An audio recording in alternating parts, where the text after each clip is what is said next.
মা কান্দে কান্দে বাড়ি চলে গেল। আল্লাহ পাকের ওলি বান্দা জুরাইশ খানকার মধ্যে রয়ে গেল। ওই জঙ্গলে ওই ময়দানে একটা রাখাল ছাগল চড়াইতো। প্রতিদিন ছাগল চড়াইয়ে সন্ধ্যার পরে খানকার পাশে আরাম করত। রাখালটা মাঝে মধ্যে গ্রামে যেত। আর গ্রামে যাওয়ার সময় এক মহিলার সাথে আলাপ হয়, চোখে চোখ হয়, ইশারায় কথা হয়। এমন সময় দিন যায়, রাত আসে, মহিলার সাথে সম্পর্ক গভীর হয়, প্রেম ভালোবাসা হয়ে যায়। ওই রাখালের সাথে প্রেম হয়ে যাওয়াতে ধীরে ধীরে নোংরা সম্পর্কে লিপ্ত হলো। মহিলার পেট ধীরে ধীরে উঁচু হলো। তো গ্রামের মহিলারা জিজ্ঞাসা করে, তোর বিয়ে কবে হলো? তোর ছেলের বাপ কে? তোর স্বামী কে? মহিলা তখন ভয়ে কাউকে উত্তর দিতে পারে না। রাখালকে জিজ্ঞাসা করছে, তোমার সাথে এমন কাজ করে আমার পেট উঁচু হয়েছে, তুমি বলো কার নাম করব আমি? তুমি তো তোমার সাথেই তো করেছি এই কাজ, অবৈধ কুকর্ম লিপ্ত হয়ে, বলো। রাখাল বলছে, তুমি যদি আমার নাম করে দাও তো এলাকার মানুষ আমাকে রাখবে না, পিটিয়ে শেষ করে দেবে, তোমাকেও মারবে। তো এক কাজ করো, তুমিও বেঁচে যাবে, আমিও বেঁচে যাব। ওই আল্লাহর ওলি জুরাইশের নাম করে দাও, তাকে এলাকার মানুষ ওলি বলে খুব শ্রদ্ধা সম্মান করে। মেয়েদের বুদ্ধি কোথায় থাকে? মহিলাদের বুদ্ধি কোথায় থাকে? হাঁটুর নিচে। এ মহিলাকে যেমন শিখালো, এ মহিলা গ্রামে যাওয়ার পরে মাতব্বররা বিচারালয়ে মহিলাকে জিজ্ঞাসা করছে, তোর স্বামী কে? কে তোর স্বামী? কার সাথে এমন নোংরা কাজ করে পেট উঁচু করলি? তখন ওই মহিলা টুক করে বলে, আমার স্বামী হলো ওই আপনারা যাকে সম্মান শ্রদ্ধা করেন, আল্লাহর ওলি বলে চেনেন, তার নাম হলো জুরাইশ। ব্যাস, সবার চিন্তা যে যাকে ওলি বলে এত সম্মান করি, এত বড় ভণ্ড সে, এত বড় ভণ্ড যে এমন নোংরামো কাজ করে, চ শালাকে দেখি। সবাই চলে গেল, লাঠি সুটা নিয়ে খানকা ভেঙে দিল, আল্লাহর ওলির ওপর আঘাত করতে লাগলো। আল্লাহর ওলি জুরাইশ বলে, বাবা আমাকে মারিও না, আমি এমন অপরাধ তো করি নাই। আল্লাহর ওলির কথাকে শোনে বলে, চোর ধরা পড়ার পরে চোর কি কোনোদিন বলে আমি চুরি করেছি? ও বাবা জুরাইশ, তুমি এমন কাজ করলে কেমন করে? সবাই মারতে শুরু করে। আল্লাহর ওলি চোখ দিয়ে পানি বেয়ে বেয়ে পড়ে। আল্লাহর ওলি বুঝাই তো মানুষ বোঝে না। সঙ্গে সঙ্গে আল্লাহর ওলি বলে, আমার পক্ষে সাক্ষী দেওয়ার তো কোনো মানুষ নাই, তবে আমার পক্ষে সাক্ষী দেওয়ার মতো একজন আছে, ওই মহিলার পেটের বাচ্চা। বলে, পেটের বাচ্চা কি করে সাক্ষী দেবে? বলে, বাচ্চা ভূমিষ্ঠ হোক, ওই দুধের বাচ্চাকে জিজ্ঞাসা করবে, বাচ্চা কথা বলবে, কে তার বাপ এই বাচ্চা বলে দেবে। ইতিহাস আছে যে পৃথিবীর জমিনে 2 শিশু দুধের বাচ্চা এই দুনিয়াতে কথা বলেছিল। তবে পূর্বে বলে দিয়ে যাই, আমার ইমাম সাহেব বলছিলেন কিছুদিন আগে রিসেন্ট 2 শিশু বাচ্চা ইন্তেকাল হয়েছে, একজন মুরব্বিও ইন্তেকাল হয়ে গেছে, হ্যাঁ না? আল্লাহ পাক জান্নাতবাসী করুক। তবে শোনেন বাপ মারা, যাদের নাবালক শিশু বাচ্চা ইন্তেকাল হয়েছে তাদের নসিব খুশ নসিব। আল্লাহর নবী বলেন যে হাসরের কঠিন ময়দানে শিশু নাবালক বাচ্চা মালিকের দরবারে হাউমাউ করে কান্না করবে। আল্লাহ পাক বলবেন, তুমি কান্না করো কেন? সেদিন মাসুম বাচ্চা বলবে, রব্বুল আলামিন, আমার বয়স 1 বছর ছিল কি 2 বছর ছিল কি 5 বছর ছিল, আল্লাহ পাক আমি নাবালক ছিলাম, আমি ছেলে মেয়ে ছিলাম, আল্লাহ তুমি আমার মায়ের কোল থেকে আমাকে কেড়ে নিয়েছো, দুনিয়াতে মায়ের স্নেহ বড় ভালোবাসা তো দাও নাই, আল্লাহ পাক আজকে হাসরের ময়দানে আমার মাকে তুমি ফিরিয়ে দাও। যাদের নাবালক শিশু বাচ্চা ছেলে মেয়ে ইন্তেকাল হয়েছে, আল্লাহ পাক বলবেন তোমার ইমানদার বাপকে আর মাকে তুমি খুঁজে নাও। মাকে খুঁজবে, বাপকে খুঁজবে। ওই নাবালক শিশু বাচ্চা বাপ মায়ের হাতটা ধরে হাসতে হাসতে রহমতের জান্নাতে যাবে। জোরে বলুন। আর একজনকে বলা হয়েছে হাফেজে কোরআন, যার সিনাতে 30 পারা কোরআন আছে। এই হাফেজে কোরআন যখন হাসরের ময়দানে উঠবে, এই হাফেজে কোরআনকে বলা হবে তুমি 7 জন জাহান্নামীকে টানতে টানতে নিয়ে রহমতের জান্নাতের দিকে যাও। তবে শর্ত হলো 2টা। 1, ইমানদার হতে হবে। 2, রক্তের সম্পর্কের মানুষ হতে হবে। হাফেজ সাহেবের বাপ মা হবে, চাচা চাচি হবে, খালা খালু হবে, নানা নানি হবে, দাদা দাদি হবে। এইরকম 7 জন পুরুষকে জাহান্নাম থেকে বার করে জান্নাতে নিয়ে যাওয়ার ক্ষমতা কোরআনের হাফেজকে আমার আল্লাহ দান করে দেবেন। জোরে বলুন না। কথা বুঝতে পারছেন না? আব্বাজান ভাইজানেরা, পৃথিবীর মধ্যে এমন 2টা ইতিহাস আছে। মায়ের কোলে দুধের শিশুর বাচ্চা সাক্ষ্য দিয়েছিল। 1 নম্বর হলো জুলাইখা ইউসুফ নবীকে প্রেম করেছিল। ইউসুফ নবীর সাথে প্রেম ভালোবাসা বড্ড হয়েছিল। জুলাইখা বারবার চাইছে ইউসুফের সাথে গল্প করব, ইউসুফের সাথে আই লাভ ইউ বলবো, ইউসুফকে একটু জড়িয়ে ধরবো, ইউসুফকে কাছে নেব। জুলাইখা ছলনা বহানা করে, ইউসুফকে পায় না। একদিন জুলাইখা বাহানা করে ইউসুফকে ডাক দিল, আন্দার মহলে ডেকে নিল। ইউসুফ নবী পাপা করে জুলাইখার অন্দর মহলে চলে গেল। জুলাইখা দৌড়ে দৌড়ে 7 মহলের দরজা, 7টা দরজা ছুটে গিয়ে বন্ধ করে দিল, লক করে দিল। 7টা দরজা বন্ধ হয়ে গেল। ইউসুফ নবী মনে মনে চিন্তা করে 7খানা দরজা কেন জুলাইখা বন্ধ করে দিল। ইউসুফ নবীকে জুলাইখা একটু কাছে পেতে চাই, ইউসুফ নবীকে জুলাইখা জড়িয়ে ধরতে চাই, একটু আই লাভ ইউ বলবে জুলাইখা। ইউসুফ নবী চিন্তা করছে জুলাইখার মন তো ভালো নয়, মনোবৃত্তি তো অন্যরকম। জুলাইখা আমাকে চাইছে। ইউসুফ নবী বুঝতে পেরে আল্লাহ পাকের দরবারে দোয়া করলেন, আল্লাহ পাক হে দয়ার মালিক আল্লাহ, তুমি আমাকে ব্যভিচার করাইয়ে আল্লাহ পাক ব্যভিচার থেকে আমাকে মুক্তি দাও, আমার দ্বারাই পাপ কাজ করাইও না। আল্লাহ পাকের দরবারে চোখের পানি ফেলেছে। আল্লাহ পাক বলেছেন যাও জিবরাইল ফেরেশতা জুলাইখা 7খানা দরজা লক করে দিয়েছে, তুমি দৌড়ে গিয়ে ইউসুফের জন্য 7 দরজা খুলে দাও। জিবরিল ফেরেশতা 7খানা দরজা ঝটাঝট খুলে দিয়েছে। জুলাইখার কাছ থেকে ইউসুফ পালাতে চাইছে।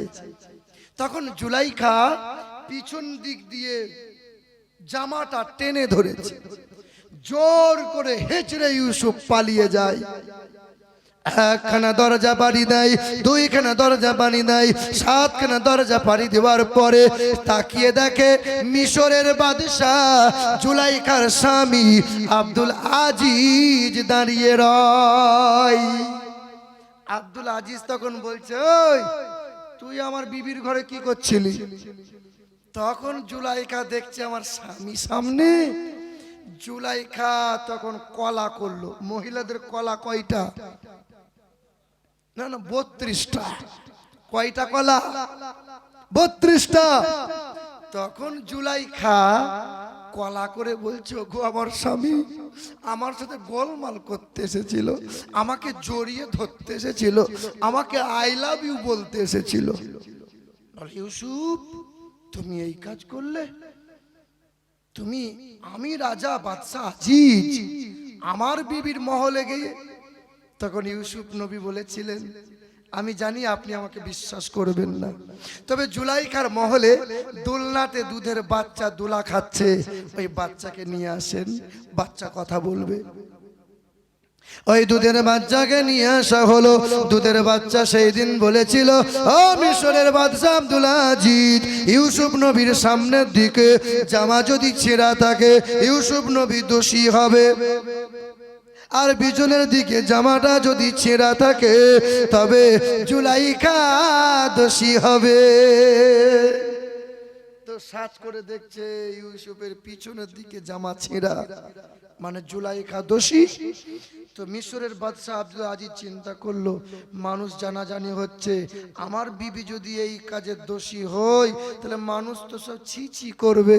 সব কিছু জানার পরেও ইউসুফ নবীকে জেলে বন্দি করে দিল, মানে বিবির কোনো দোষ নাই।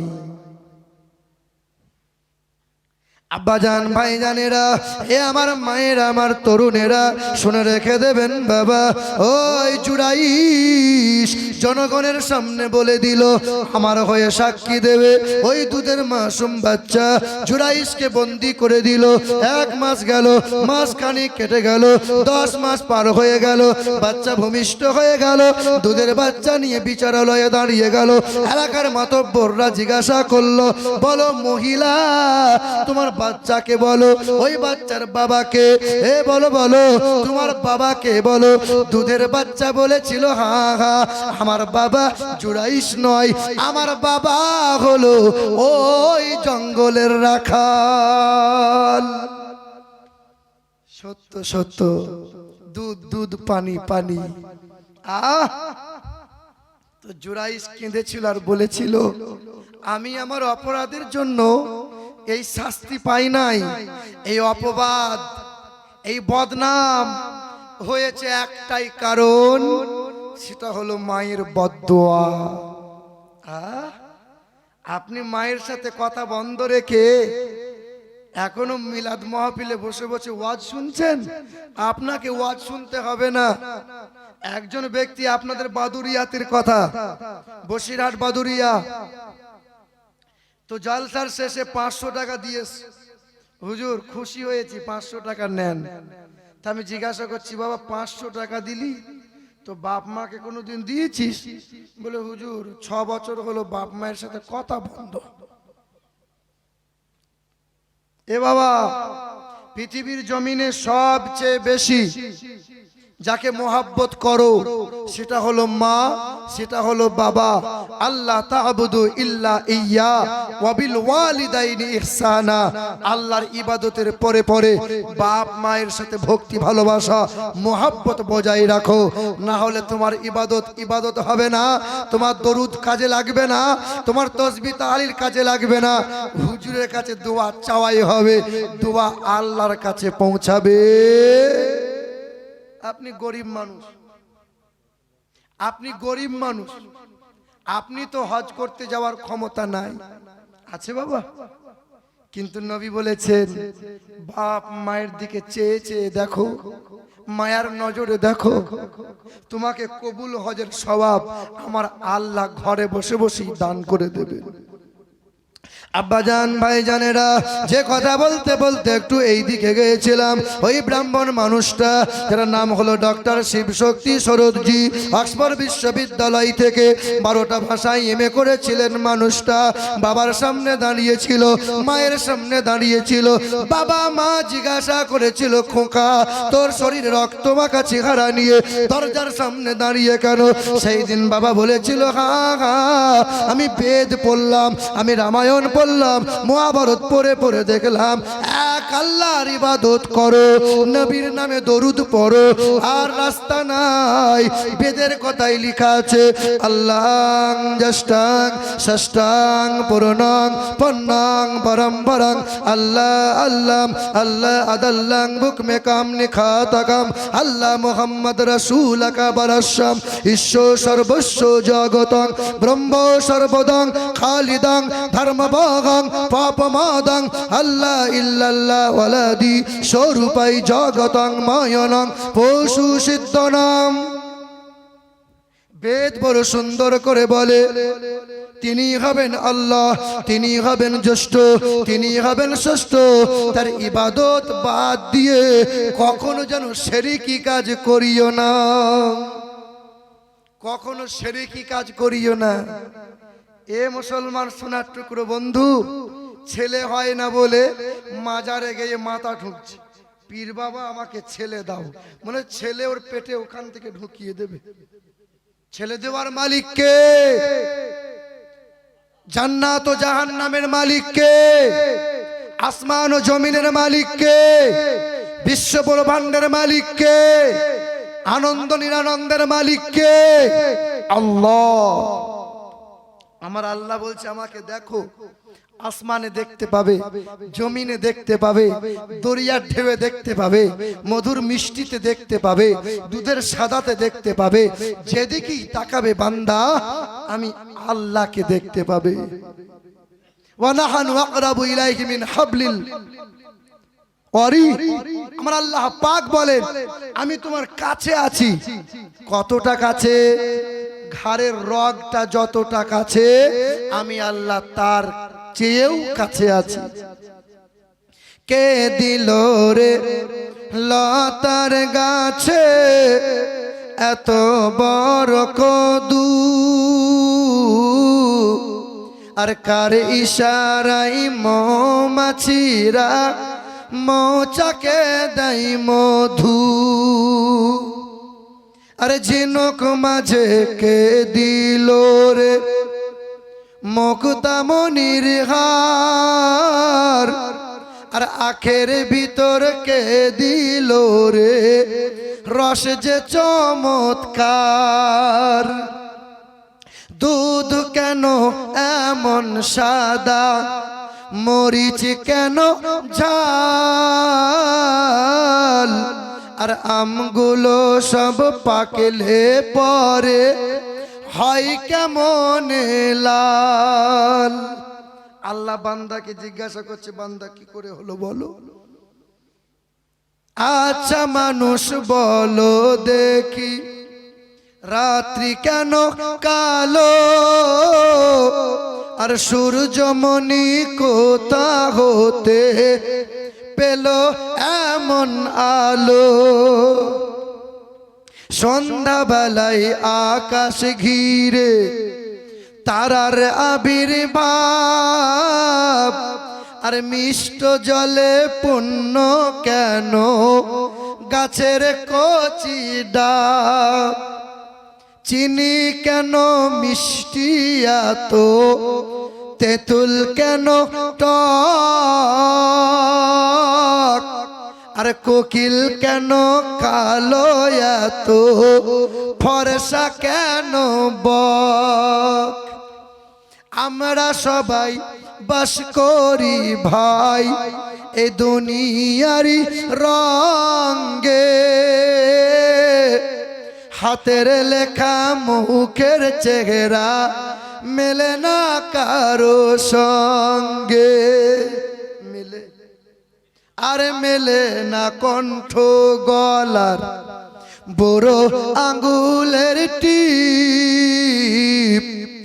আল্লাহ তাআলা আছেন একজন, প্রমাণ হলো ঠিক। বলো লা ইলাহা। এটা জোরে পড়েন না, বলো লা ইলাহা।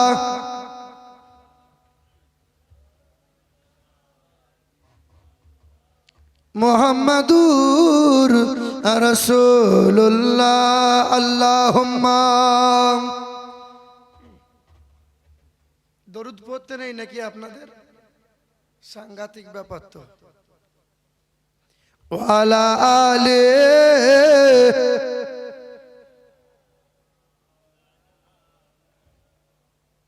না না, আমি সুর দিতে পারছি না বলে মন ভরছে না।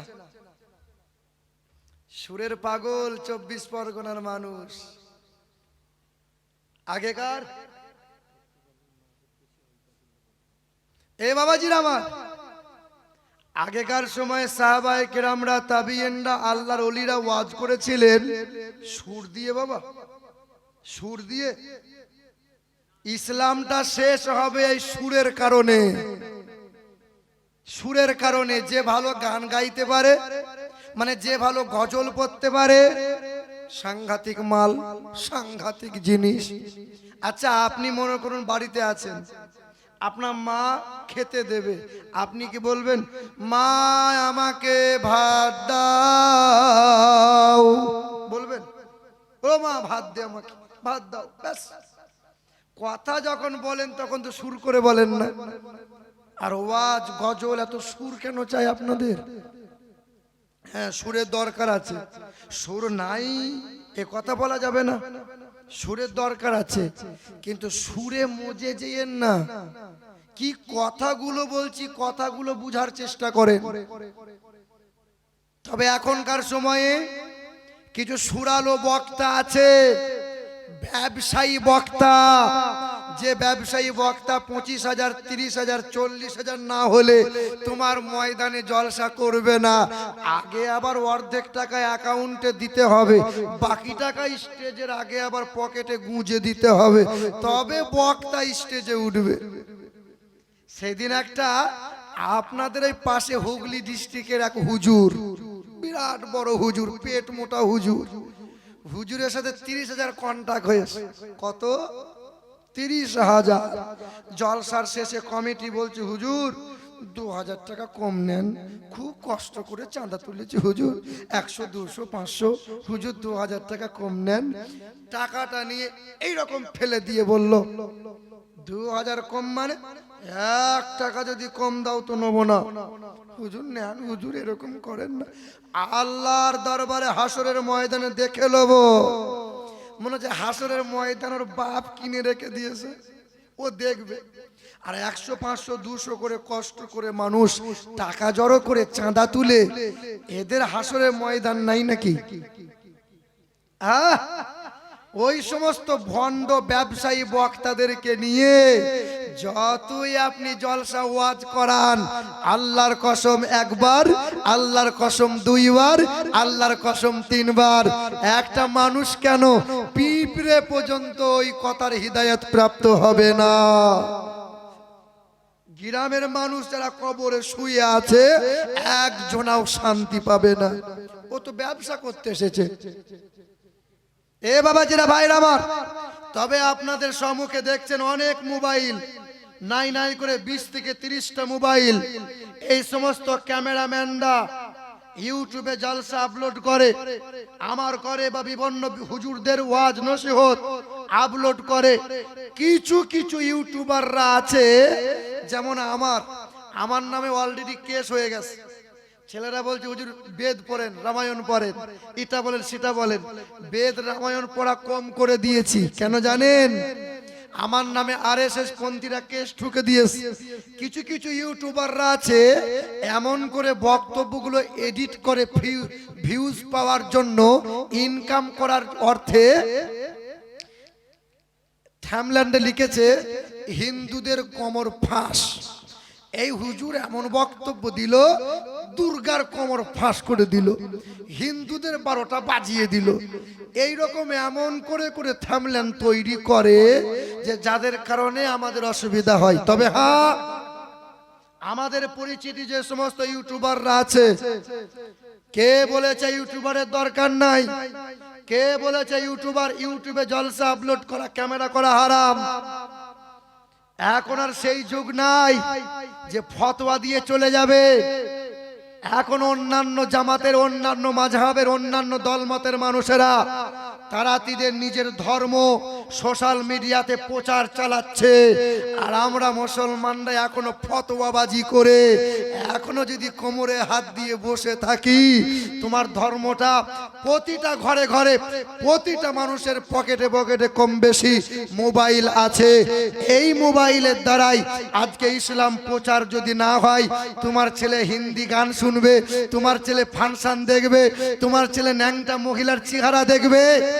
কিন্তু কাল যখন ছেলেটা জলসা আপলোড করবে, এই জলসা তুমি দেখবে, তোমার ছেলে মেয়েরা দেখবে। কথা বলেন ঠিক কিনা? দরকার আছে ইসলাম প্রচার কর্মে তোমরা লেগে থাকো।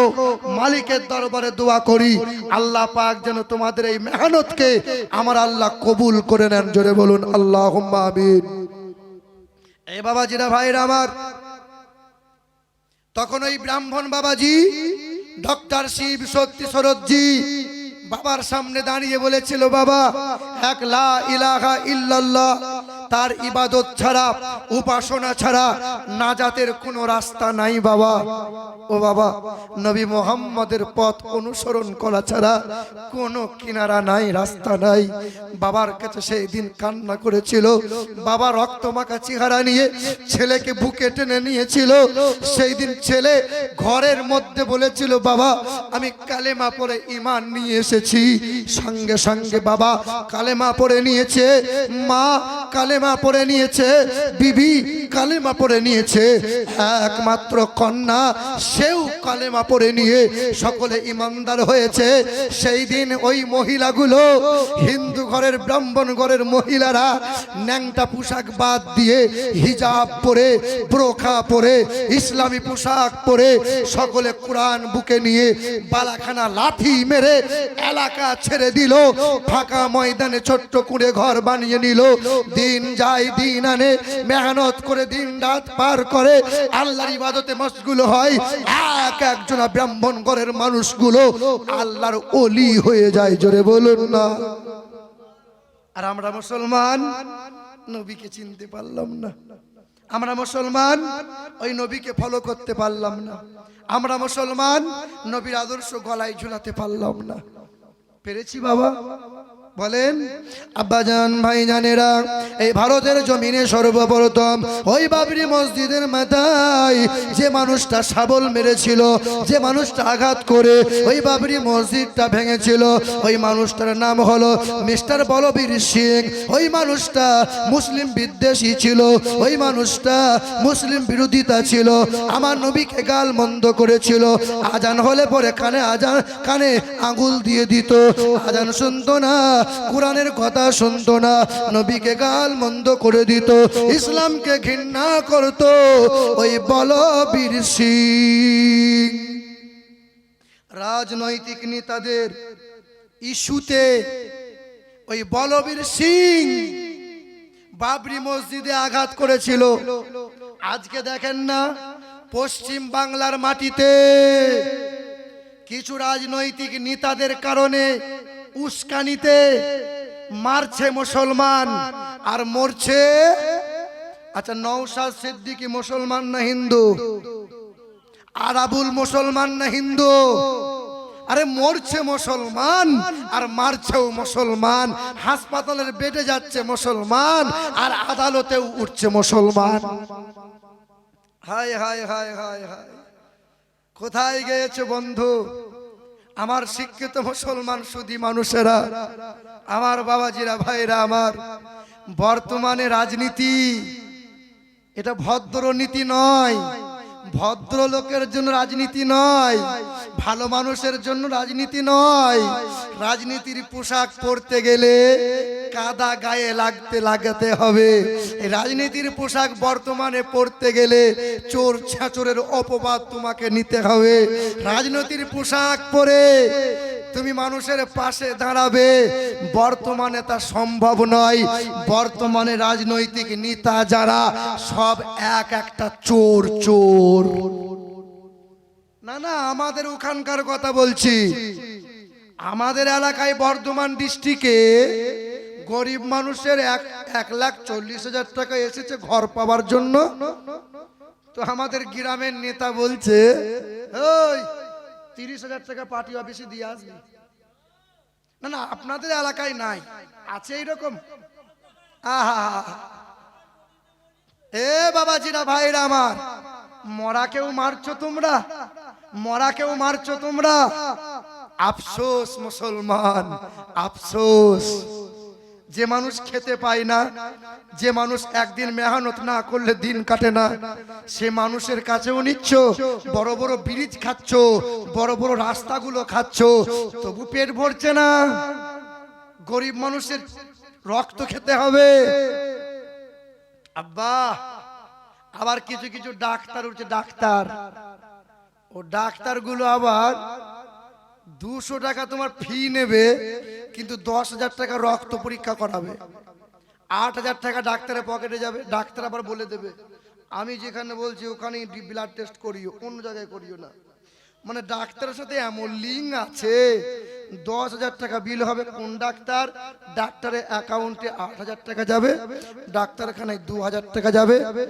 শেষে বলছে আপনার রিপোর্ট সব ভালো, আর 200 টাকা দিয়ে বাড়ি যান। এই তো চলছে, সব কসাইগিরি চলছে। কিভাবে মরাকে মারা যায়, রক্ত কিভাবে চুষে খাওয়া যায়, এইরকম চিন্তাধারা। ঠিক না ভুল বলেন? আর আমাদের মতো কিছু বাপ আছে, বাপ, এই বাপগুলো তো ছেলেগুলোকে শিক্ষা দেবে না, এই বাপগুলো তো ছেলেগুলোকে কোরআনের তালিম দেবে না, এই বাপগুলো তো ছেলের হাত ধরে মসজিদে নিয়ে যাবে না। কারণ ছেলেগুলোকে যদি কোরআন হাদিস শিখায়, মাদ্রাসায় যদি পড়ায়, তাহলে ছেলেগুলো সব ফকির তৈরি হবে, চেয়ে চিনতে খাবে, তাই তো নাকি? বড় হওয়ার পরে মৌলবি হবে, মসজিদে থাকবে, 2,000 4,000 টাকা মাইনে পাবে, কি করে খাবে? আর বউকে কি খাওয়াবে বলুন? কথা বলেন না কেন? আপনাদের মসজিদে বোধহয় ইমাম সাহেবকে 20,000 টাকা মাইনে দেন। কত দেন গো? কত? ওরে বাবারে, অনেক দেন। এ বাবা, মসজিদের ক্যাশিয়ার সাহেব বলছে হুজুর এই 100 টাকা নিয়ে আমার ছেলের জন্য দোয়া করে দেন, যেন ছেলের চাকরিটা হয়ে যায়। জুম্মার পরে হাতটা তুলে বলছে রব্বানা, আল্লাহ পাক ক্যাশিয়ারের ছেলের যেন চাকরি হয়, আল্লাহ বেতনটা যেন আমি মৌলবীর মতো হয়। জুম্মার পরে বলছে ক্যাশিয়ার হুজুর 100 টাকা ফেরত দেন। বলে কেন? বলে এই দোয়া তো হবে না। বলে কারণ?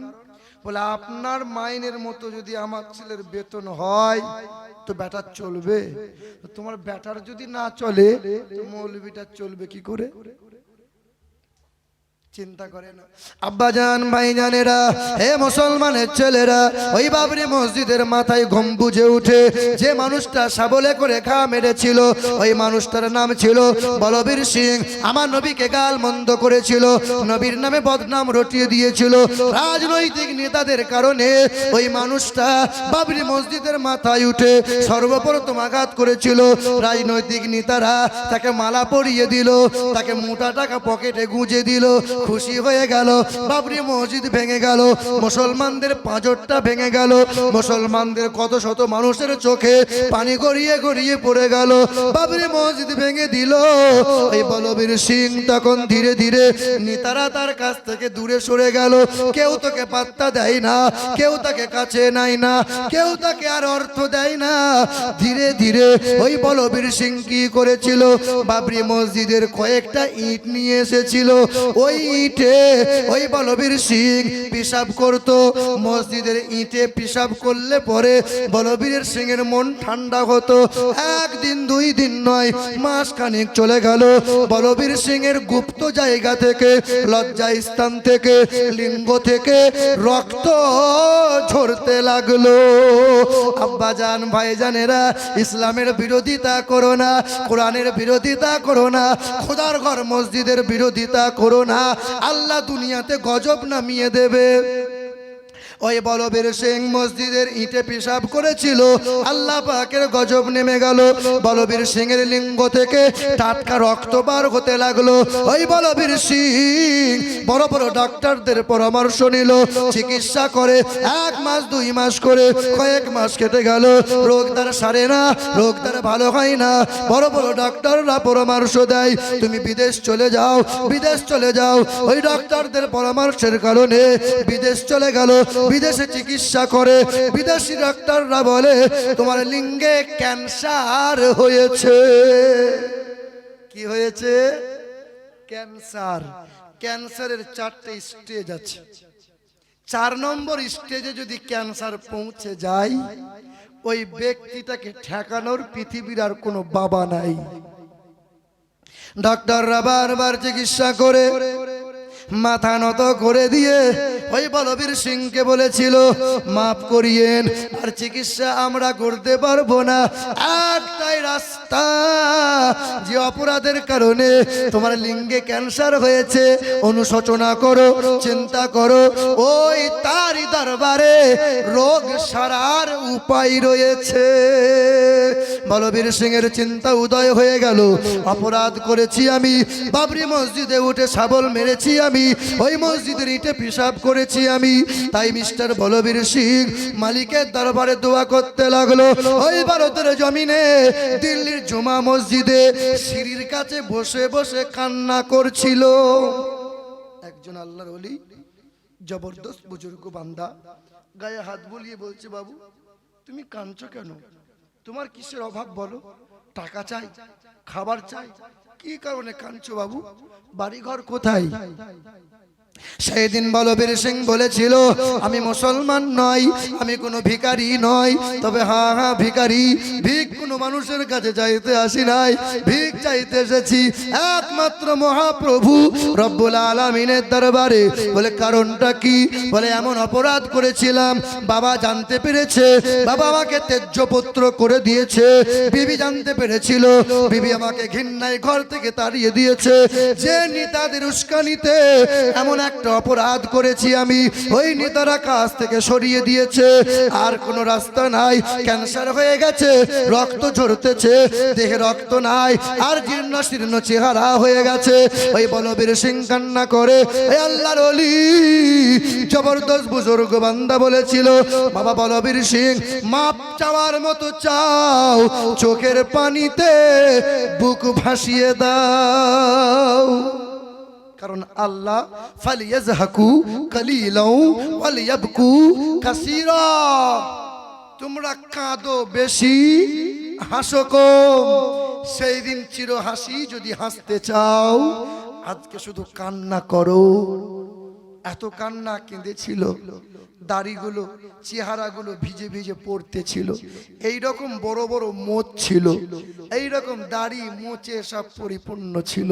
মানুষটা কান্না করে, জীর্ণ শীর্ণ চেহারা হয়ে গেছে, পোশাক তার জীর্ণ শীর্ণ, চুল তার উস্কো খুস্কো। একদিন দুই দিন নয়, ইতিহাস বলে দিয়েছে ওই মিস্টার বলবীর সিং ৬২ দিন ওই দিল্লির জুমা মসজিদের সিঁড়ির কাছে বসে বসে কান্না করেছিল। আল্লাহ পাকের দয়া হয়ে গেল, আল্লাহ পাকের মায়া হয়ে গেল।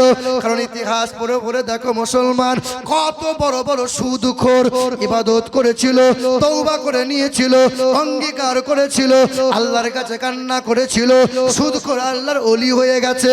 কত বড় বড় ডাকাত ডাকাতি করতে করতে অনুশোচনা হয়েছে, চিন্তা উদয় হয়ে গেছে, ডাকাত তওবা করেছিল, অঙ্গীকার করেছিল, চোখের পানি ফেলেছিল, আল্লাহর ইবাদত করেছিল, আল্লাহ খুশি হয়ে গেছে, ওই ডাকাত আল্লাহর ওলি হয়ে গেছে। কত বড় বড় মাতালের ইতিহাস দেখো, মাতলামো করেছে, হঠাৎ অনুশোচনা হয়েছে, মাতাল তওবা করে নিয়েছে, আল্লাহর ইবাদত করেছে, চোখের পানি ফেলে কান্না করেছে, আল্লাহ খুশি হয়েছে, মাতাল আল্লাহর ওলি হয়ে গেছে।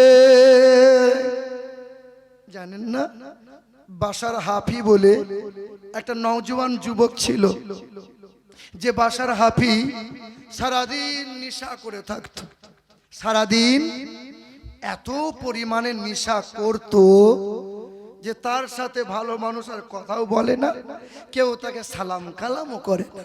মাতাল, এই মাতাল রাস্তা দিয়ে যেতে যেতে কোরআন শরীফের এক কাগজের টুকরা পেয়েছে, আয়াত বিসমিল্লাহির রহমানির রহিম লেখা আছে, আল্লাহ পাকের 4 নাম লেখা আছে। এই কোরআনের পাতাটা বাশার হাফি নিয়ে গিয়ে আতর খুশবু লাগাইয়ে যে জায়গাতে রাখবে গোলাপ পানি দিয়ে ধৌত করে সুন্দর করে কাঁচের ভিতর রেখে একটু খুশবু দেয়, আর সকাল সন্ধ্যা ওই কোরআনের আয়াতটাকে চুমা দেয়। আপনি তো কোরআন পড়তে পারেন না, মুরব্বি হয়ে গেছেন, আপনি যদি কোরআনটাকে মাঝে মধ্যে চুমা দেন আর কোরআনের পাতাগুলো খুলে খুলে শুধু দেখেন আর কোরআনটাকে বুকে নেন আর বলেন মালিক কোরআন তেলাওয়াত করা শিখতে পারি নাই, তোমারই লেখা তোমারই দেওয়া কালাম, এই কালামে তুমি কত মূল্যবান কথা বলেছো মালিক, তাই তোমার কালাম বলে বারবার চুমা খাই, বারবার বুকে নেই। এতেই আল্লাহ পাক এত খুশি হয় যে বান্দার সাগিরা গুনাহগুলোকে আল্লাহ মাফ করে দেয়। আর যদি কোরআন বুকে নিয়ে কোরআনের পরশে থেকে জীবন চালাতে পারেন তো আল্লাহ আপনার দাম বাড়িয়ে দেবে। কিরকম বাড়িয়েছে? আব্বাজান ভাইজানেরা, এই কোরআনের আয়াতটাকে সম্মান করে বাশার হাফি আল্লাহ বড় সন্তুষ্ট হয়ে যায়, এই কাজ দেখে আল্লাহ বড় রাজি হয়ে যায়। জামানার একজন আল্লাহর ওলি সুলতানুল আরিফিন কুতুবুল আউলিয়া হাসান বসরি, হাসানকে বলে ইলহাম হয়ে যায়, ও হাসান যাও যাও, জামানার একজন মাতাল, ওই মাতালের কাছে দিন প্রচার করো, তবলিগ করো, তবলিগ করো। আমান আহসানু কাওলাম মিম্মান দাআ ইলাল্লাহ ওয়া আমিলা সালিহা, তুমি তবলিগ করো, মানুষকে ভালো ভালো কথা বলো, মানুষকে উপদেশ দাও, ঘরের দুয়ারের সামনে দাও, মানুষের কাছে যাও আর নিজে ভালো কাজ করো। নিজেকে বেরেলি বলো না, নিজেকে সুন্নি বলো না, নিজেকে দৈবন্দি বলো না, নিজেকে তবলিগি বলো না, নিজেকে লামুজাবি বলো না, নিজেকে ওয়াহাবি বলো না, নিজেকে বলো আমি একজন মুসলমান। কি বলবে? ও তো দলবাজি করতে এসেছে, ও বলছে আমি ফুরফুরা, ও বলছে আমি তবলিগি, ও বলছে আমি দইবন্দি। লে শালা মারামারি কর। হ্যাঁ এই ও বলছে ফুরফুরা টুপি পরেননি, কি ব্যাপার? আন ফুরফুরা টুপি কেমন পরতে হয়? বলে ফুরফুরা টুপি গোল পাড়া এইরকম পাড়া। ও বলছে তবলিগি টুপি নাই কেন? তবলিগি আবার টুপি কেমন হয়? বলে এই রকম। বলে বেরেলির টুপি? বলে এই রকম। আচ্ছা আমার নবী কি রকম টুপি পরেছিল বলতে পারবে কে? তার কোনো খবর নাই, ও টুপি তার পোশাকে শুধু বিচার করছে মাল তবলিগি না ফুরফুরা, এ মাল বোধহয় দইবন্দি বটে। ছি ছি ছি ছি, ইসলাম কোথায় যাচ্ছে বাবা? হ্যাঁ শেষ হয়ে গেল দলবাজি করে। ফুরফুরাওয়ালা তবলিগির জলসায় আসবে না, তবলিগি ভাইরা ফুরফুরা জলসায় যাব না, আবার দইবন্দি ভাইরা ওয়াহাবির জলসায় যাব না। ওরা ওই, ওরা তাই, ওরা অমক, এরা এই। শেষ। আল্লাহ পাক কুরআন পাকে বলেন কুনতুম খায়রা উম্মাতিন উখরিজাতিল লিন-নাস। আল্লাহ পাক বলেন আমান আহসানু কাওলাম মিম্মান দাআ ইলাল্লাহ ওয়া আমিলা সালিহা, তোমরা সৎ কাজের আদেশ দাও, নিজে সৎ কাজ করো, ভাইকে নামাজ পড়ার জন্য বলো, তোমার বিবিকে পর্দা করার জন্য বলো, আর নিজের বিবিকেও পর্দা করাও, অন্যের মেয়েকে পর্দা করার জন্য বলো, নিজের কন্যাকে পর্দা করাও। তোমরা তবলিগ করো মানে দিন প্রচার করো, দিন প্রচার করো আর নিজেকে বলো আমি একজন মুসলমান। আব্বা জান ভাইজানেরা, আল্লাহ পাক ইলহাম করে দিল, ও হাসান যাও যাও, মাতালের কাছে তবলিগ নিয়ে যাও। হাসান বসরি চলে এলো। ও বাবা, জামানাতে একজন বাসার বলে একজন মাতাল ছেলে আছে, ওই বাসার নামক যুবকটা কোথায় আছে? বলে আল্লাহর ওলি মাতালের খোঁজে। মাতাল তো ঘরে নাই, এসে আড্ডাতে মাতলামও করছে। একজন ছোট্ট বাচ্চা হাসান বসরিকে হাত ধরে নিয়ে নিয়ে দেখাতে দেখাতে যায়, ওই দেখেন, ওই দেখেন মাতাল বাসারটা ওই জায়গায় নেশা করে মদ্যপান করে বেহুশ হয়ে পড়ে রয়। হাসান বসরি কান্না শুরু করে দিল, আল্লাহ পাক কার দরবারে তবলিগ করতে পাঠালেন, কার দরবারে দিন প্রচার করতে পাঠালেন? আমার মুসলমানের ছেলেরা, এ আমার আব্বা জান ভাইজানেরা, হাসান বসরি মাতালকে ডাক দিয়ে বলে, এ বাবা বাশার, আয় বাবা আয়, আল্লাহ তোকে ডাক দিয়েছে। আল্লাহ ডাকে আয় বাবা। মাতাল এ তখন উঠে টলতে টলতে যাচ্ছে। হাসান বসরি বলছে সাবধানে চল বাবা, পা স্লিপ খেয়ে পড়ে গেলে পা হাত ভেঙে যাবে। তো বাশার হাফি তখন বলছেন, আমার পা যদি ভেঙে যায় 2-4 দিন ব্যান্ডেজ করা থাকবে, 2-4 মাস পরে হাত পা ভালো হয়ে যাবে, কিন্তু আপনার পা একটু ঠিক রাখিয়েন। আপনারা হুজুর মানুষ, আপনাদের পা যদি স্লিপ খেয়ে যায় কোনোদিন আর দাঁড়াতে পারবেন না। বুঝতে পারলেন কথাটা? হুজুরের পা যদি স্লিপ হয়ে যায় আর কোনোদিন মাথা উঁচু করে দাঁড়াতে পারবে না। আমি মাতাল পড়ে গেলে হাত পা ভেঙে যাবে, 2-4 মাস পরে হাত ঠিক হয়ে যাবে। আব্বাজান ভাইজানেরা ওই মাতালের হাতটা ধরে পা পা করে নিয়ে গেল, মাতালকে গোসল করিয়ে দিল। মাতাল নওজোয়ান যুবক বাসার হাফিকে বলল, ও বাবা কি এমন কাজ করেছো বাবা, কি এমন ভালো কাজ করেছো বাবা, আল্লাহ তোমার প্রতি রাজি হয়ে আছে, আল্লাহ তোমার প্রতি সন্তুষ্ট হয়ে আছে। বাসার হাফি কান্না করে আর বলে, আল্লাহর ওলি আমি জীবনে কোনো ভালো কাজ করি নাই, জীবনে আমার দ্বারা কোনো ভালো কাজ হয় নাই, তবে একটা কাজ করেছি। আল্লাহ পাকের 6666টা কম বেশি আয়াত আছে, কোরআনের একটা আয়াত ধুলোমাখা রাস্তা অবস্থায় পড়েছিল, ওই রাস্তা থেকে কোরআনের আয়াতটা তুলে নিয়ে বড় খুশবু লাগাই, আতর লাগাই, সকাল সন্ধ্যা কোরআনের আয়াতে চুমা খাই। আল্লাহ রাজি হয়েছে। ও বাসার হাফি, আজ তুমি তওবা করে নাও, অঙ্গীকার করে নাও আল্লাহ পাকের দরবারে। এমন তওবা করে নিল, এমন শপথ করে নিল, আর জীবনে মদ পান করব না, আর জীবনে জুয়ার আসরে বসবো না, আর জীবনে হারাম আমি খাবো না, অঙ্গীকার করে নিল, চোখের পানি ফেলে দিল। আল্লাহ পাক রাজি হয়ে গেল, জামানার একজনা বাসার হাফিকে আল্লাহর ওলি বানিয়ে দিল। বাসার হাফি আর পায়ে জুতা পরে না। জামানার মানুষ জিজ্ঞাসা করে, বাসার তুমি খালি পায়ে হাঁটো কেন, পায়ে জুতা পরো না? বলে, আল্লাহর জমিন, জমিন মানি সিজদার জায়গা, বান্দার যেখানে মন চাইবে সেখানেই বান্দা সিজদা করতে পারে, সিজদার জায়গাগুলোতে আমি জুতা পায়ে দিয়ে যাব না, না এটা অপরাধী মনে হয়, তাই আমি আর কোনোদিন জুতা পরি না। বাসার হাফি যখন ইন্তেকাল হয়, বাসার হাফিরের কবর যে মানুষগুলো খনন করেছিল, তো বাসার হাফির কবর থেকে জান্নাতের খুশবু পাওয়া গিয়েছিল। জোরে বলুন।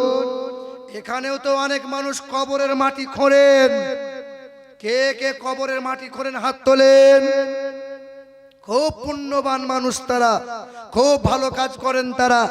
নিশ্চয়ই ডাক্তার বাবু যায় না, মাস্টারটা যায় না, ওই গরিব মানুষগুলো কবরের মাটি খুঁড়তে যায়। তবে শোনেন, কবরের মাটি খুঁড়তে গিয়ে 3টে কাজ ভুলেও করবেন না, তাহলে পাপের বোঝা বইতে পারবেন না। এক, কবরের মাটি খুঁড়তে খুঁড়তে হাঁটুর ওপর কাপড় যেন ওঠে না। 2, কবরের মাথায় বসে যেন খাবার খাইয়েন না। 3, কবর ডাঙায় বসে বসে হাসি ঠাট্টা মজা আনন্দ ফুর্তি করিয়েন না। এই 3টে অন্যায় কাজ থেকে দূরে থাকার চেষ্টা করেন। জোরে বলে ইনশাআল্লাহ। আব্বাজান ভাইজানেরা, এই বাবরি মসজিদটা ভেঙেছিল যিনি, মিস্টার বলবীর সিং, তিনি। ওই বলবীর সিং দিল্লির জুমা মসজিদের সিঁড়ির কাছে বসে বসে ৬২ দিন কান্না করেছিল, চোখের পানিতে বুক ভাসিয়েছিল, জীর্ণ শীর্ণ চেহারা হয়ে গেছে। আল্লাহ দরবারে অঙ্গীকার করেছিল, আল্লাহ পাক ও দয়ার মালিক আল্লাহ, জীবনে এমন অন্যায় করেছি, জীবনে এমন একটা পাপ করেছি, জানি ক্ষমা পাওয়ার রাস্তা নাই, জানি ক্ষমা পাওয়ার যোগ্যতা আমার নাই। আল্লাহ পাক এমন বেয়াদবি করেছি, ওই মসজিদের ইটে দাঁড়িয়ে দাঁড়িয়ে পেশাব করেছি। আল্লাহ তুমি মাফ করে দাও। আল্লাহ জীবনে এমন পাপ করব না, জীবনে এমন অন্যায় করব না। আল্লাহ পাক তওবা করছি, আল্লাহ আমি অঙ্গীকার করছি। ওই বলবীর সিং ওয়াদা করে মালিকের দরবারে দোয়া করেছিল আর অঙ্গীকার করে বলেছিল, আল্লাহ একটা মসজিদে মসজিদে আঘাত করেছি, আমি বলবীর শিখ একটা নয় 100 মসজিদ ভারতের জমিনে দাঁড় করিয়ে দেব। আমার আব্বা জান ভাই জানেরা, ওই মানুষটা কালেমা খানি পড়ে নিল, লা ইলাহা ইল্লাল্লাহু মুহাম্মাদুর রাসূলুল্লাহ। কালেমাটা পড়ে নিবার পরে মাথায় রাখলো টুপি, গালে রাখলো সুন্নতি দাড়ি, সুন্নতি পোশাকটা পরে নিল। ওই মানুষটা জামানার একজনা আশিকে রসুল মুমিন বান্দা হয়ে গেল। নারে তাকবীর, নারে তাকবীর। মুসলমান, আর আমরা মুসলমান হয়ে দাড়ি রাখলে পরে কুটকুট করে, মাথায় টুপি দিলে একটু শরম লাগে, দাড়ি রাখলে পরে তো চাচি বলেছে ঘরে ঢুকতে দেবো না, বুড়ো বুড়ো লাগে। বলেন, আচ্ছা দাড়ি রাখলে সম্মান বাড়ে না কমে? এই দাড়ি রাখলে ইজ্জত বাড়ে না কমে? মিথ্যা বলছেন, মন থেকে বলুন, দাড়ি রাখলে ইজ্জত বাড়ে না কমে? ট্রেনে বাসে যতই হিজড়া উঠুক, হিজড়া কোনোদিন আপনার কাছে দাড়িওয়ালা টুপিওয়ালা দেখে 1 টাকাও কোনোদিন দাবি করবে না। আর দাড়ি যদি না থাকে, প্যান্ট খুলে টাকা নেবে, সহজে ছাড়বে? ছাড়বে না।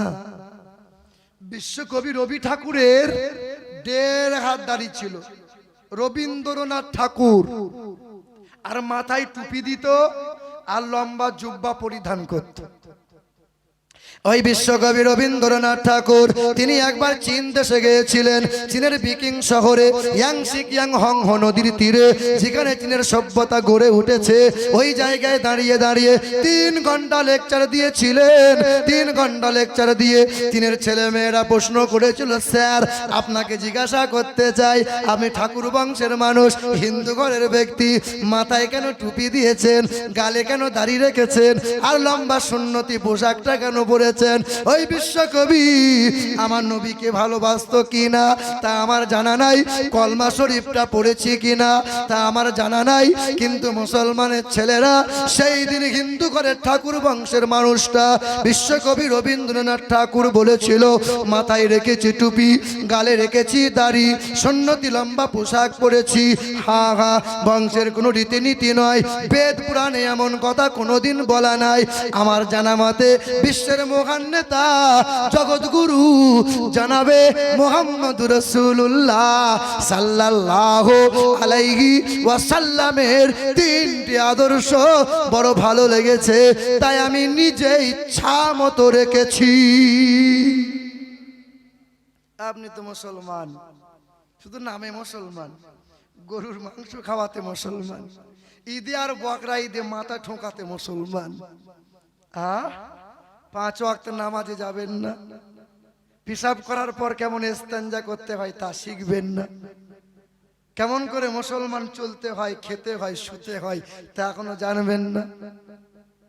আর বাপগুলো হয়েছে তেমন, না বললেই লয়। কিছু কিছু মানুষ সুদ আর ব্যাংকের লোন আর ছেলের বিয়েতে পণ, এই 3টে জিনিস নেওয়ার জন্য দিন রাত স্বপ্ন দেখছে। আর বউগুলোকে সব বন্ধনের লোন আনতে পাঠাচ্ছে, আর পেট বার করে, পিঠ বার করে, তেমন ঠোঁট পালিশ, তেমন গাল পালিশ।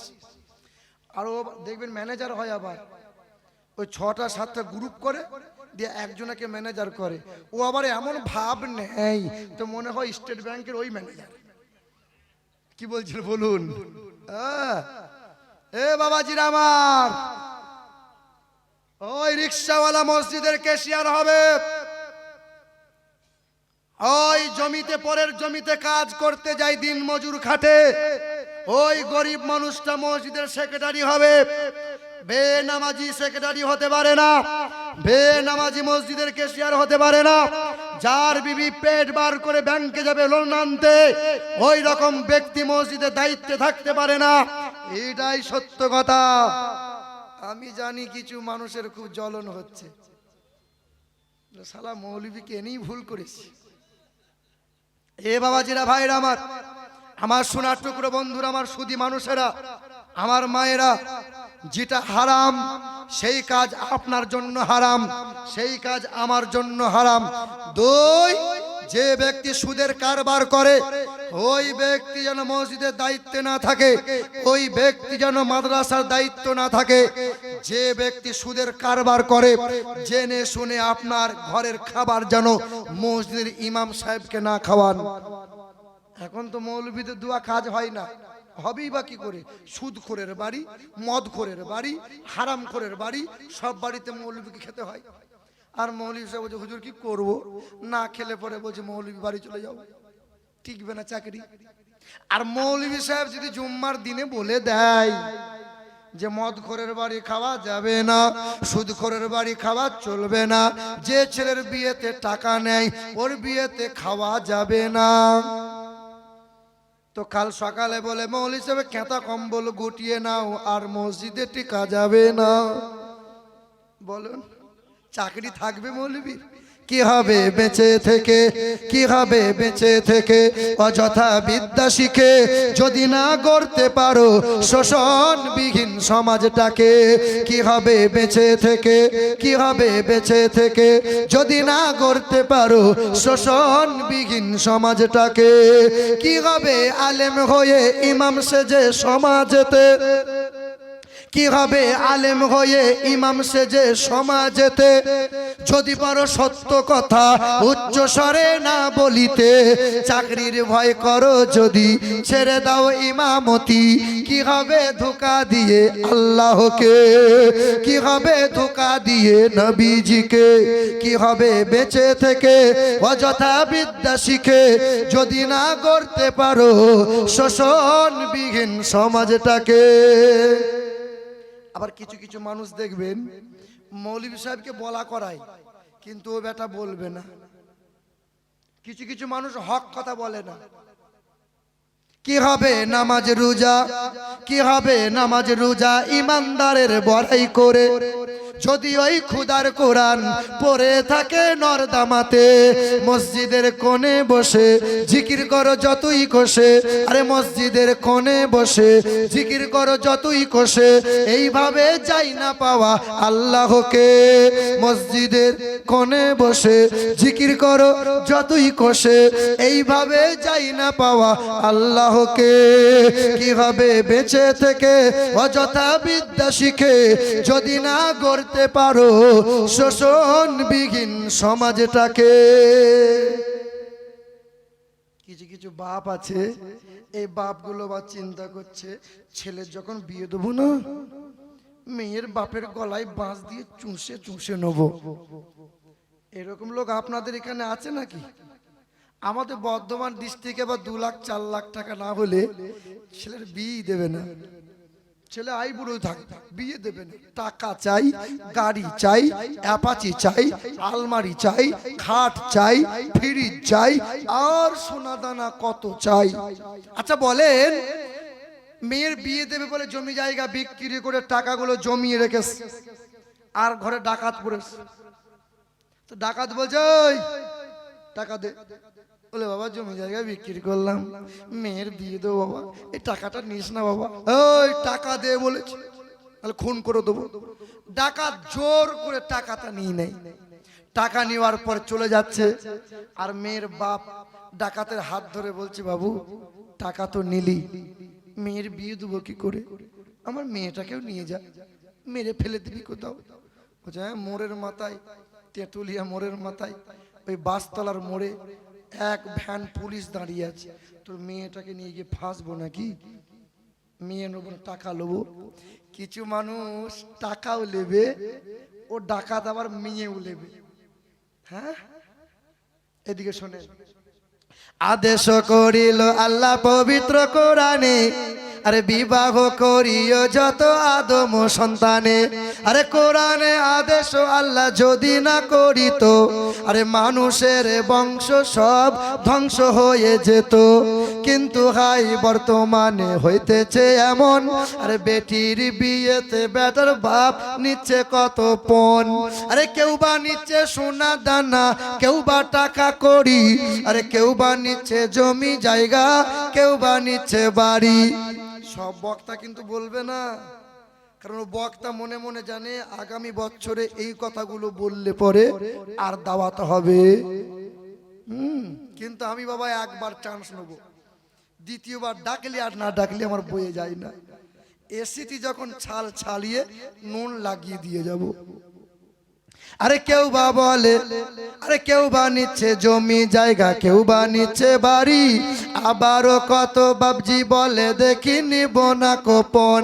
আরে বেটা গো বেটি সাজিয়ে দিক বিয়ায় আপন। আরে টাকার বেলায় সাধু সাজে, জমির বেলায় চোর। আর বর্তমানে কিছু বেটার বাপ এমনি হারাম খোর। আরে চোর লোকে চুরি করে অন্ধকারে হলে, আরে বেটার বাপ চুরি করে দিনেরই আলোতে।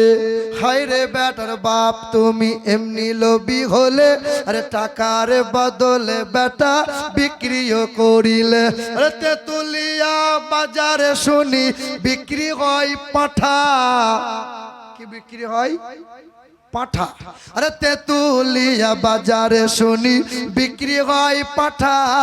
আরে পাঠার মতো বিক্রি করো তোমরা নিজের বেটা। আরে তোমার জন্য কত নারী বিষ পান করে, আরে কত নারী গলায় দড়ি দিয়ে ঝুলে মরে। এর জন্য কে বাদাই জানো? ছেলের বাপ। আরে বেটির বাপের কাছে নিচ্ছ তুমি শত শত অভিশাপ। একবার কেন 10 বার যদি হজ করো না কেন, তাহাজ্জুদের নামাজ পড়ে কপালটা কালো করে ফেলো না কেন? তোমার মরার পরে মক্কা মদিনা থেকে ইমাম নিয়ে তোমার যদি জানাজা পড়ানো হয়, আর তোমার মরার পরে 40 করানোর সময় যদি বড় হুজুরকে দিয়ে দোয়া করানো হয়, আল্লাহ চাইলে সব গুনাহ মাফ করবে, আমার আল্লাহ একটা গুনাহ মাফ করবে না। মানুষের সাথে জড়িত পাপ আল্লাহ মাফ করে না। যে মানুষটা মেয়ের বাপ বসে আছে, ছেলের বাপ বসে আছে, মেয়ের বাপকে বলেছে এত টাকা এত সোনা এই লাগবে। এই যে ছেলের বাপ অর্থের বিনিময়ে মেয়ের বাপের কাছে ছেলেকে বিক্রি করে দিয়েছো, তুমি বাপ তোমাকে বলে দিয়ে গেলাম বর্ধমান থেকে এসে, তুমি যতই তাবিজ গলায় ঝুলাও না কেন, তোমার ছেলে তোমাকে খেতে দেবে না, তোমার ছেলে তোমাকে আব্বা বলে ডাকবে না, তোমার ছেলে তোমাকে মা বলে ডাকবে না। শ্বশুরকে বলবে আব্বা জান, শাশুড়িকে বলবে আম্মা জান। তুমি চেয়ে চেয়ে ফেলিয়ে দেখবে তুমি বাপের কদর পাবে না। তুমি তো বিক্রি করে দিয়েছো, পাবে কি করে? আর যারা বিয়ে করছো বাবা, দেখবেন লাখ টাকা সোনা নেওয়ার পরে, টাকা পয়সা নেওয়ার পরে ছেলের বাপ হুজুরকে বলছে হুজুর সাহেব এমন করে দোয়া করে দেন যেন শুরুত করে বাঁশতলা দিয়ে চলে যায়। তো হুজুর সাহেব চিন্তা করছে পার্টি ভালো, মাল ভালো, দোয়া করছে রব্বানা হব্বানা হব্বানা। তো ফেরেশতা সালাম মৌলবি দাঁড়া, তো ছাল আমি তুলবো, তুই থাম। ও হারাম খোর, ওকে তো জ্বালাবুই। আর যে মৌলবি হারাম খোরের জন্য দোয়া করবে, ও মৌলবিকেও আল্লাহ শেখবে, কোনো বেটা বাঁচাতে পারবে না। আর যে মানুষটা দিন মোহর বাঁধার সময় মেয়ের বাপ বলছে 80,000 টাকা দিন মোহর বাঁধতে হবে, 80,000, এই ছেলের বাপ মনে মনে চিন্তা করছে বাঁধুক, আমি তো দেবো না, বাঁধুক না।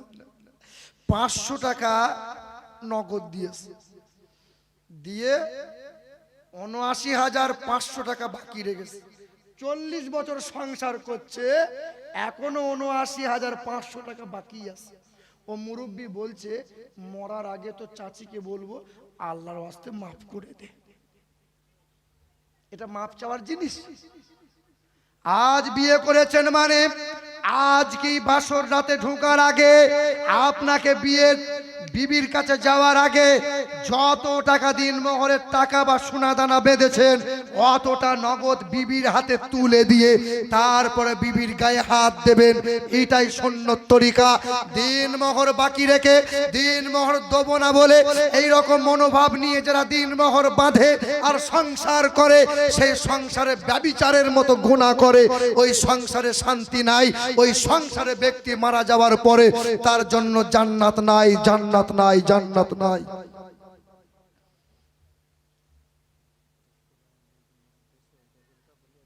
এ বাবাজি,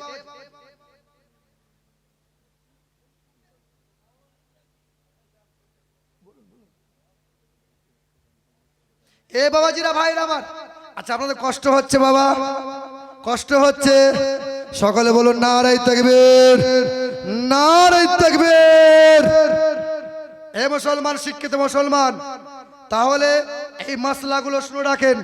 দিন মহর 5,000 বাঁধেন, 10,000 বাঁধেন, আপনাকে দিয়ে দিতে হবে বাসর রাতে বিবির কাছে যাওয়ার আগে আগে। 2 নম্বর হলো, 2 নম্বর, খুব মনোযোগ সহকারে শোনেন। 2 নম্বর, বাবু চুপ করো।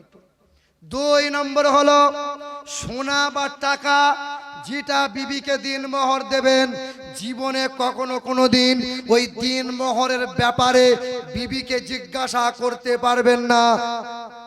শাশুড়ি জিজ্ঞাসা করতে পারবে না, শ্বশুর জিজ্ঞাসা করতে পারবে না, স্বামী জিজ্ঞাসা করতে পারবে না। বিবির হক, বিবি যদি বাপ মাকে দেয় বিবির ব্যাপার, ওই দিন মোহরের টাকা যদি তার স্বামীকে দিয়ে দেয় সেটা বিবির ব্যাপার। বিবিকে দিন মোহরের ব্যাপারে কোনোদিন জিজ্ঞাসা করতে পারবেন না। যে ছেলের বাপ বা ছেলের মা বৌমাকে নিয়ে সংসার করে, বৌমা সোনাদানা বেশি আনতে পারে নাই বলে, বৌমা খাট আলমারি বাবার ঘর থেকে আনতে পারে নাই বলে, যে মহিলা দিনরাত বৌমাকে খোঁটা দেয়, আল্লাহর নবী বলেছেন ওই মহিলার জন্য জান্নাত নাই। যে মহিলা খোঁটা দেয় ওই মহিলার জন্য জান্নাত নাই। যে মহিলা খোঁটা দেয় তাহাজ্জুদের নামাজ পড়লেও ওই মহিলার জন্য জান্নাত নাই। হে বাবাজিরা, ভাইরা আমার, খুব ভালো করে মন দেন। আল্লাহ পাক কোরআনে যেমন বলেছেন, আমার নবীর প্রশংসা, এক আল্লাহর জিকির করার কথা বেদে, রামায়ণে, মহাভারতে সব জায়গাতে বলা আছে। বেদের ভাষায় লেখা আছে, মৌমদাবতী তদিবদকরন্তে প্রকৃতিরিতা বিরসনাং ভক্ষয়ে সদা বেদা শস্ত্রে শ্রীতা ইথং কৌলগত প্রায় জানি সুপর ধর্মনি ধর্মত্তনৈ সাতেন ভগবান বতরিষ্যতি। পৃথিবীর জমিনে মহাবৈজ্ঞানিক নেতাদের নেতা, মহান নেতা, জগৎগুরু, নবিকুলের শিরোমণি, নির্বলিঙ্গচ্ছিদ দৃশ্য নাম কোটি শনি নাম, তিনি পৃথিবীর জমিনে শান্তির দূত হয়ে, মুক্তির দাতা হয়ে, মানব জাতির কল্যাণ কামিয়াবির জন্য আসবেন তিনি মুহাম্মদুর রাসূলুল্লাহ। তিনি যখন মায়ের পেট থেকে ভূমিষ্ঠ হবেন, ওই ভূমিষ্ঠ অবস্থায়, খাতনা করা অবস্থায় পৃথিবীর জমিনে আবির্ভাব হবেন। আল্লাহর নবী সাল্লাল্লাহু আলাইহি ওয়াসাল্লাম পৃথিবীর জমিনে এসেছেন খাতনা করা অবস্থায়। তাই বড় বড় বৈজ্ঞানিকরা রিসার্চ করে জানিয়ে দিয়েছে, মুসলমানদের 3টে রোগ হয় না, মুসলমানদের এডস হয় না, মুসলমানদের গনোরিয়া হয় না, মুসলমানদের সিফিলিস নামক রোগ হয় না। কারণ মুসলমানরা খাতনা করে আর পেশাব করে পানি ব্যবহার করে। মুসলমানরা খাতনা করে আর পেশাব করে পানি ব্যবহার করে। আমার নবীর মতো চরিত্রবান মহাপুরুষ পৃথিবীর জমিনে আর কেউ আছে?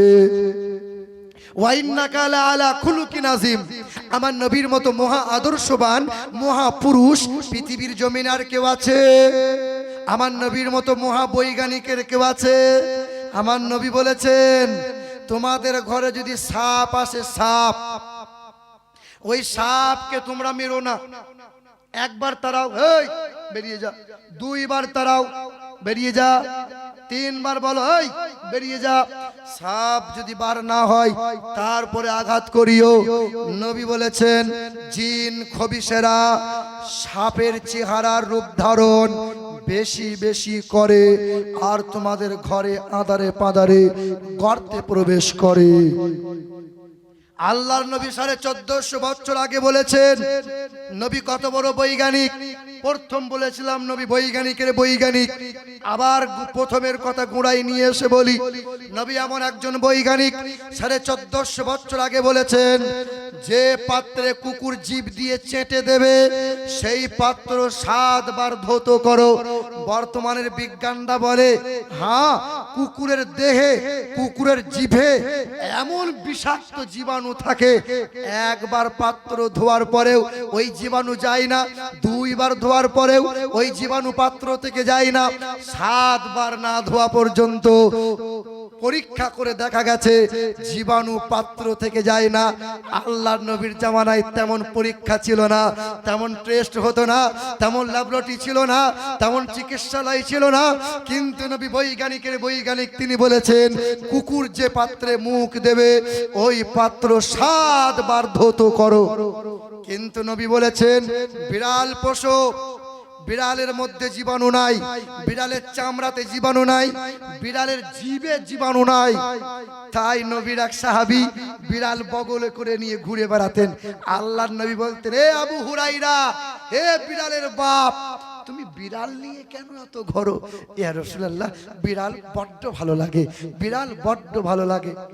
এখানে অনেক ড্রাইভার আছে না, গাড়ি চালাই, হ্যাঁ, আমার এ বাবা ড্রাইভারি করতে করতে ওই রাস্তার মাঝে ঝম করে যদি বিড়ালটা পেরিয়ে যায়, রাস্তা কেটে দিল, মানে বিপদ, ও লাইট বন্ধ করবে।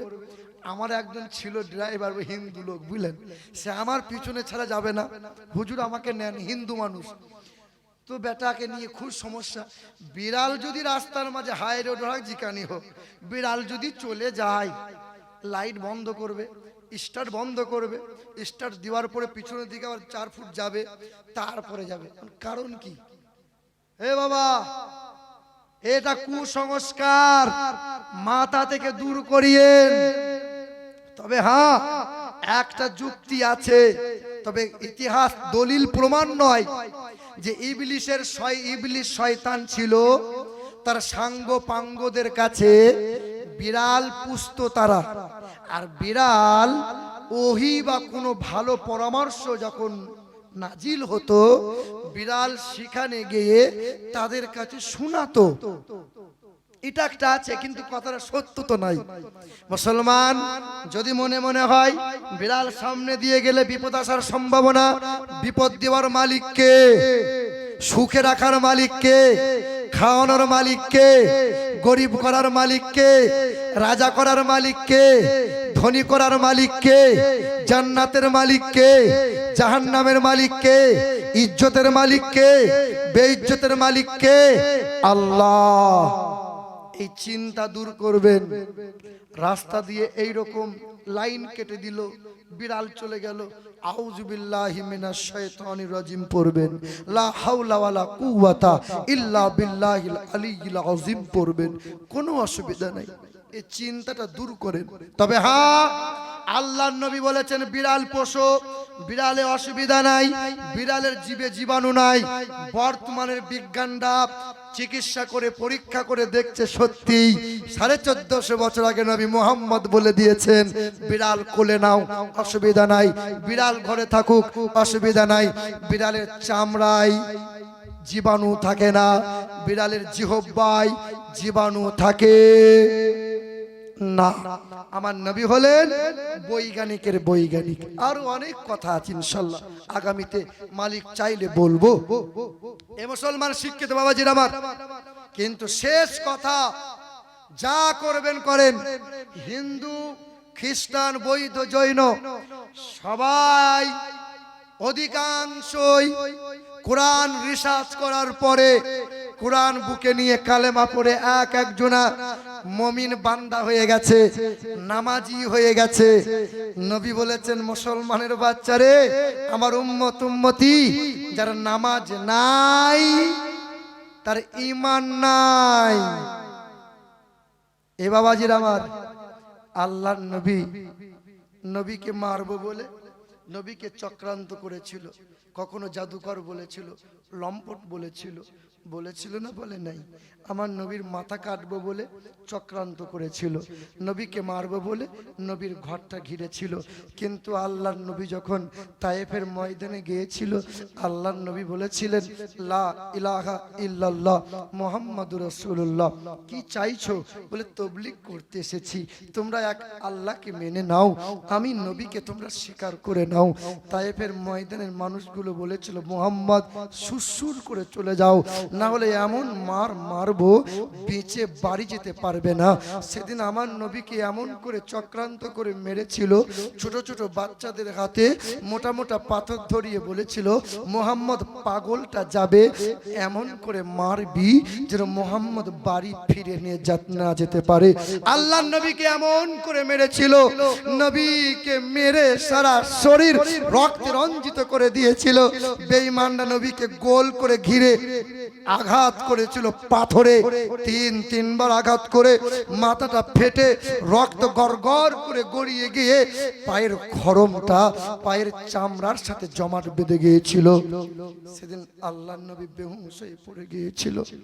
জিবরিল ফেরেশতা আমার নবীকে উহুদ পাহাড়ের চূড়ায় তুলে নিয়ে এসে বলেছিল, উহুদ পাহাড় যাকে সৃষ্টি না করলে আল্লাহ আসমান জমিন সৃষ্টি করতো না, উহুদ তোমাকে সৃষ্টি করতো না, আমার নবীর জন্য একটু নরম বিছানা হয়ে যা।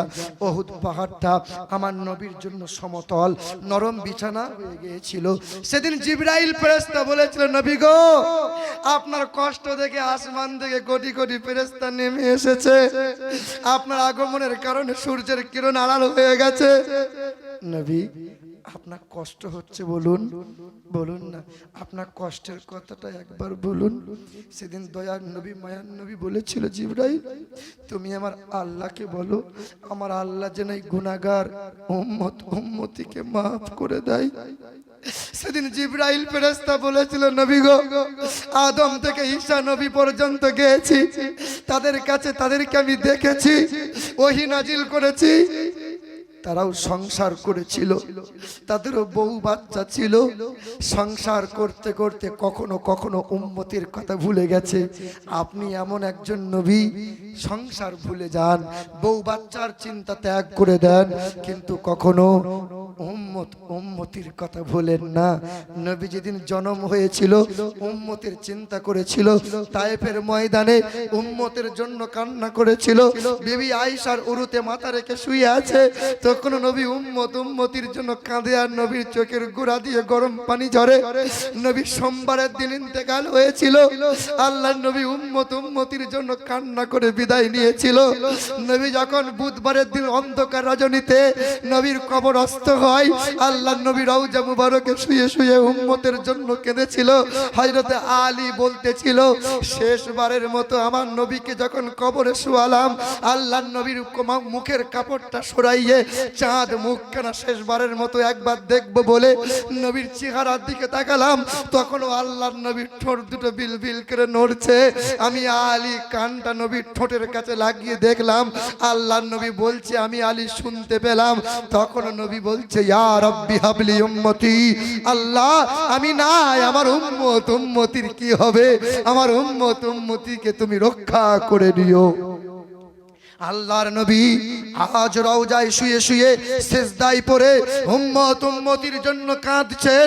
কাল হাসরের কঠিন ময়দানে নবী আমার উস্কো খুস্কো চুল নিয়ে, কাদা মাখা চেহারা নিয়ে হাসরের ময়দানে ছুটাছুটি করবে আর উম্মতি করে কাঁদবে। আল্লাহ পাক বলবেন, হাবিবের চেহারায় কাদা মাখা কেন? ফেরেশতারা বলবে, আল্লাহ আপনার দোস্ত আপনার নবী রওজা মুবারকে এত পরিমাণে সিজদায় পড়ে উম্মতের জন্য কান্না করেছিল, মদিনার মাটি ভিজে ভিজে কাদা হয়ে গেছে, ওই কাদা মাখা চেহারা নিয়ে হাসরের ময়দানে উঠেছে। একটাই কথা, আমার উম্মতিকে মাফ করে দাও, আমার উম্মতিকে মাফ করে দাও। আল্লাহ পাক বলবেন, আমার হাবিব সারা জীবন উম্মতের জন্য কেঁদে গেলেন, সে রওজা মুবারকে উম্মতের জন্য কেঁদে গেছেন, আজও আপনি কাঁদছেন। আপনার উম্মতিকে আপনার সঙ্গী বানাইয়ে রহমতের জান্নাতে নিয়ে যাবেন। জোরে বলুন, উম্মত হতে পেরেছি বাবা। এখানে অনেক মানুষ আছেন ওই নবীকে ভালোবাসার জন্য। একজন ব্যক্তি বলতে পারবেন যে এতদিন আমি নামাজ পড়ি নাই, তবে আগামী কাল থেকে ইনশাআল্লাহ নামাজ পড়ব।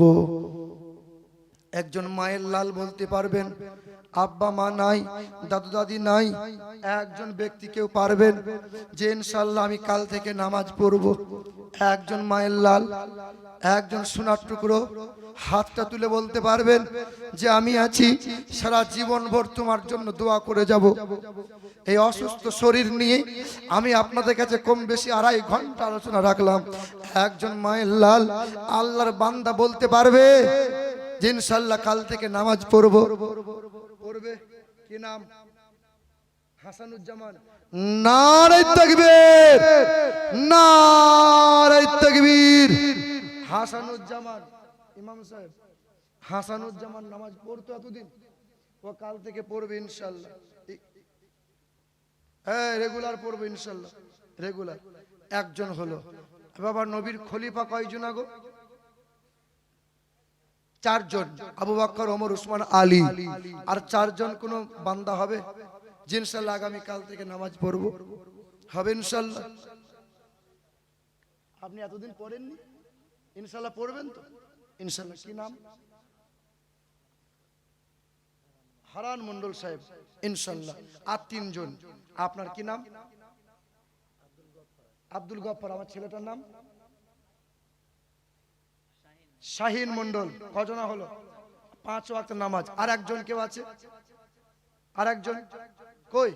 পিছন থেকে হাত তোলো ইনশাআল্লাহ। ওই দেখো কি নাম? ওই কোনা কি নাম? শামীম মন্ডল। শামীম মন্ডল। ওই কোনাতে কি নাম বাবু? আছে কেউ? আছে কেউ? এ বাবা নবীর ওপর নামাজ কয় ওয়াক্ত ফরজ ছিল? কয় ওয়াক্ত? 50। নবীর ওপর নামাজ ফরজ ছিল 6 ওয়াক্ত। কয় ওয়াক্ত? আমাদের জন্য কয় ওয়াক্ত? আর নবীর জন্য 1 ওয়াক্ত বেশি। মানে তাহাজ্জুদের নামাজটা নবীর ওপর ফরজ ছিল। কত ওয়াক্ত? 6 ওয়াক্ত। কয় ওয়াক্ত? আসমান জমিন সৃষ্টি হয়েছে কয় দিনে? কয় দিনে? 5 জন হয়েছে, আর একজন বাকি ছিল। 6 নম্বর আর কেউ পারবে? এ দেখো কি নাম? জামালউদ্দিন মন্ডল। আচ্ছা মাশাআল্লাহ। কিন্তু আসমান জমিন কয়টা? আসমান কয়টা গো? এ জাহান্নামের দরজা কয়টা? কয়টা? 7 জাহান্নামের দরজা বন্ধ হবে। আর একজন 7 নম্বরে হবে ইনশাআল্লাহ। ওই দেখো কি নাম? ওটো বাবু ওটো। আরে ছোট ছেলে ওই যা বলেছে মাশাআল্লাহ। ঠিক আছে বাপ বসো। কি নাম তোমার? আল্লাহ তোর বাপ মাকে কবুল করুক। মাশাআল্লাহ। বাবু ও নাবালক, সাবালকের মধ্যে বলেন। আর একজন ওর ওপর এখনো ফরজ হয়নি। এইরকম একজন ব্যক্তি 7 নম্বরে। জাহান্নামের 7টা দরজা বন্ধ হোক। 7 নম্বরে নাম দেখতে চাই। জালসা কামিয়াব। আরে লাখ টাকা খরচা করে একজন যদি নামাজি না হয় তো ওই জলসা করে লাভ কি? হ্যাঁ দেখি 7 নম্বরে আর একজন কি আছে ইনশাআল্লাহ। দেখি বাপ। ওই দেখেন কি নাম? না না 5 ওয়াক্ত পড়েন আপনি। মাশাআল্লাহ। আপনাকে চাইছি না, যে পড়েনি কাল থেকে পড়বে নতুন করে। 7 নম্বরে। 7 নম্বরে। 7 নম্বরে আর একজন মায়ের লাল, আল্লাহর প্রিয় বান্দা। দেখি মাশাআল্লাহ। দেখি হবে ইনশাআল্লাহ। দেখি ইনশাআল্লাহ। কে আছে? কই? মোহাব্বতে খুশিতে বলবেন, জোর করে নয়, ইচ্ছাতে বলবেন। হ্যাঁ ওয়াইন্নাকা লাকাবিরাতুন ইল্লা আলাল খাশিন। সহজ। ইসলাম খুব কঠিন, তবে আল্লাহকে ভয় করে যারা তাদের জন্য কঠিন নয়, সহজ। ইসলামকে এত সহজ, যুবক ভাইরা ইসলামকে এত সহজ মনে করো না যে 10 জনকে ফরওয়ার্ড করে দিলে পরে 10টা 20টা নেকি পেয়ে যাবে, মনের আশা পুরা হয়ে যাবে, মাটির তলার কলসি তুমি ফিরে পাবে। আল্লাহ পাকের দরবারে প্রার্থনা করি আল্লাহ পাক যেন আপনাদের সকলকে নামাজি বানিয়ে দেন। আল্লাহ পাক আমাদের অন্তরে আল্লাহর ভয় উদয় করে দেন। সকলে বলি আল্লাহুম্মা আমিন। আচ্ছা মাশাআল্লাহ, আগামী বছরের জন্য যে সমস্ত মানুষগুলো দান করবে, শরীফ হোসেন 1000 টাকা, রায়হান বাদশা 1500 টাকা, মোবাইল মেকাইল মোল্লা 1500 টাকা, রেদওয়ান 3000 টাকা, আলামিন মন্ডল 1000 টাকা, ইমরান মন্ডল 1000 টাকা, মইদুল ভাই 1000 টাকা, ইমরান হোসেন 1000 টাকা, রাসেল মোল্লা 1000 টাকা, আমিরুল মন্ডল 1000 টাকা, সুরজ মন্ডল 1000 টাকা, আসাদুল মোল্লা 1000, আরিফ হোসেন 2000, খাদিম মন্ডল 2000, খলিল মন্ডল 500, মোহাম্মদ আলী 500, নাসির